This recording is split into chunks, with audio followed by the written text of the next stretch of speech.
Men o'tgan kunlarimga achinmayman. Yaxshi kunlarda quvonib yashadim, qiyinchiliklarda sabr qilishni o'rgandim. Xato qildim, yiqildim, kim do'st, kim dushmanligini bildim.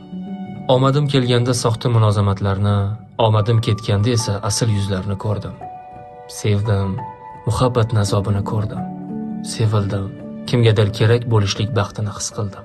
Xato qildim, qilgan ishim xatoligini bildim, takrorlamaslikka harakat qildim. Tashvishlarim ko'payganda inson faqat Allohdan umid qilib, o'zi harakat qilib yashashi, o'zini baxtli bo'lishi faqat o'zigagina kerakligini tushundim.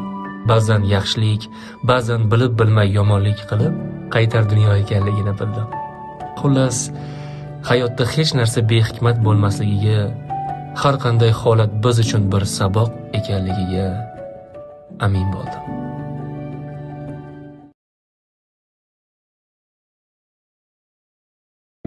Mana yana keldi oqshom, yulduzlarga to'ldi osmon, oy sochar yana kumush nurlari.